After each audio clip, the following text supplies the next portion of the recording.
22 वर्षीय रोहित जो रात को रिफाइनरी में काम करके सुबह घर की ओर वापस लौट रहे होते, और आप लोगों को पता है सुबह आज कितनी ज़्यादा धुंध थी और उस कारण आज सुबह उनका सड़क हादसा हो जाता है और उस हादसे में उनकी मृत्यु हो जाती है। काफ़ी बेहद ही दर्दनाक ये सड़क हादसा हुआ है। परिवार के सभी लोग यहाँ पर कल्पना चावला मेडिकल कॉलेज के मोर्चरी हाउस में पहुँचे हुए हैं और आप देख सकते हैं उम्र भी ज़्यादा नहीं थी, 22 वर्ष थी। पहले बताया जा रहा है कि बाइक से किस तरीके से टक्कर होती है और उसके बाद रोडवेज़ की बस से टक्कर होती है। क्या कुछ हुआ था, उनके परिवार के लोग यहाँ पर मौजूद हैं, उनसे जानते हैं। सर, क्या कुछ जानकारी मिली थी आपको?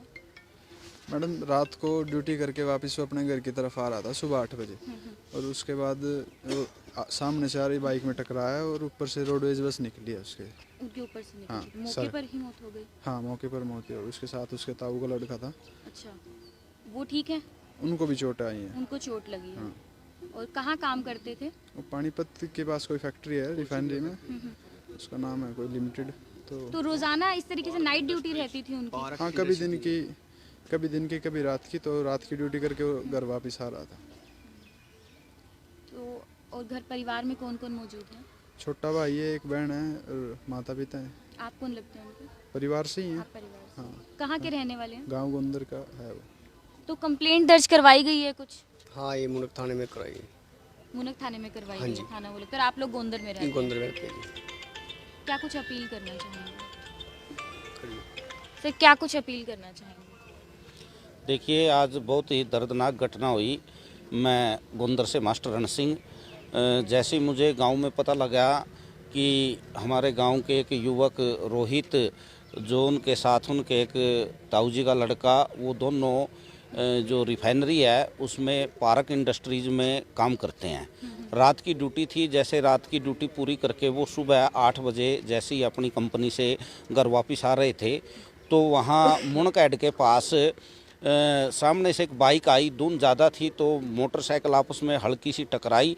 उससे क्या हुआ कि रोहित सड़क पे पक्की तरफ गिर गया और वो जो दूसरा था लड़का वो कच्चे में गिर गया। अच्छा। ऐसे ही पीछे से एक हरियाणा रोडवेज की बस पूरी रफ्तार से बहुत तेज़ गति से आ रही थी। उन्होंने इशारा भी किया, लेकिन रोडवेज के चालक ने इतनी लापरवाही और जल्दबाजी में उसने ना तो गाड़ी को रोका, वो ऊपर से निकालकर उसके जो ये जो सिर था इसके ऊपर से टायर को कुचल दिया उसने और उनकी मौके पर ही डेथ हो गई। तो बस चालक या फिर बाइक चालक में से कोई रुका था बाइक के साथ जो टक्कर हुई थी?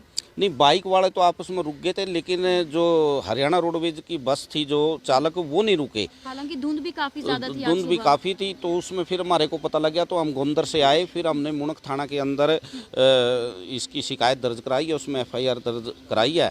और ये जो इतनी लापरवाही से, मैं तो यही अपील करूंगा कि आजकल धुंध में कुछ तो धुंध ज़्यादा है और कुछ वाहन को भी थोड़ा सा धीमी गति से चलाना चाहिए। अब जैसे ये 24 वर्षीय युवक गरीब परिवार से था, पिताजी भी इनकी मजदूरी करता है और ये भी रिफाइनरी में काम करता है। इसका एक भाई बहन और भी है और बड़े ही गरीब परिवार से है, अविवाहित था और बहुत ही शरीफ। लेकिन देखिए, परिवार को एक बड़ा बच्चा उनका चला गया तो बहुत बड़ी क्षति है। इसकी 24 वर्ष उम्र थी जी। फोटो दिखाएंगे एक बार। आप ये देख पा रहे हैं, ये तस्वीर है रोहित की। 24 वर्ष इसकी उम्र बताई जा रही है, जो पानीपत रिफाइनरी में काम करता था। रात को काम करके सुबह सुबह घर पर वापस लौट रहा होता है। पीछे ताऊ का बेटा होता है, साथ में ताऊ का बेटा साथ में होता है। बताया जा रहा है मुनक हेड के पास जो है टक्कर होती है पहले एक बाइक के साथ, और जो उसका ताऊ का बेटा जो कजन है वो तो कच्ची वाली साइड पे गिर जाता है, लेकिन जो रोहित है वो सड़क के ऊपर गिर जाता है और पीछे से रोडवेज की बस आ रही होती है और वो उसके ऊपर से चली जाती है। मौके पर ही रोहित की मृत्यु हो जाती है। काफ़ी गरीब परिवार से बताए जा रहे हैं और परिवार जो है गरीब परिवार है, मजदूरी का जो है उसके पिताजी भी काम करते हैं, गोंदर गाँव के रहने वाले। लेकिन बेहद ही दर्दनाक ये सड़क हादसा हुआ है। पूरा परिवार यहाँ पर पहुँचे और गाँव के सभी लोग यहाँ पर सांत्वना देने के लिए जरूर पहुंचे। लेकिन बेहद ही दर्दनाक ये सड़क हादसा है, काफी बुरा हुआ है। एक परिवार के ऊपर दुखों का पहाड़ जो है जरूर टूट गया। एक यंगस्टर था, किस तरीके से जो है अपने घर के लिए कुछ करता था, कमाता था, जब वापस आ रहा होता है सुबह सुबह मुनक हेड के नजदीक जो है ये हादसा होता है और मौके पर ही मृत्यु हो जाती है। मुनक थाने में ही FIR भी दर्ज करवाई गई है क्योंकि ये आरोप लगाए जा रहे हैं कि काफी स्पीड में थी रोडवेज की बस, कोई रुकता नहीं। हालांकि धुंध जो है आज सुबह सुबह की अगर मैं बात करूँ काफी घना कोहरा था, तो हादसा हादसे भी लगातार बढ़ रहे हैं। आप लोगों से करनाल ब्रेकिंग न्यूज़ अक्सर अपील करता है कि सड़क पर जब भी चले थोड़ा सा ध्यान से, और अभी जिस तरीके से धुंध बहुत ज़्यादा बढ़ रही है तो उसका आप ध्यान ज़रूर रखिए। और यहाँ पर आप देख पा रहे हैं किस तरीके से एक परिवार पर क्या कुछ बीत रही है। महज 24 वर्षीय रोहित, जो सुबह सुबह 8 बजे बताया जा रहा है घर को लौट रहा होता है काम कर कर, परिवार वाले इंतज़ार कर रहे होते हैं, लेकिन अब वो इंतज़ार शायद सारी उम्र रहेगा। रोहित जो है कभी लौट कर नहीं आएगा। बाइक से बाइक की टक्कर होती है, उसके बाद पीछे से बस आती है और वो रोहित के ऊपर से गुजर जाती है। रोहित की मौके पर ही मृत्यु हो जाती है। तस्वीरें आप करनाल ब्रेकिंग न्यूज़ के माध्यम से देख रहे हैं कल्पना चावला मेडिकल कॉलेज के मोर्चरी हाउस से। मेरे यानी कीर्ति कथूरिया के साथ, नमस्कार।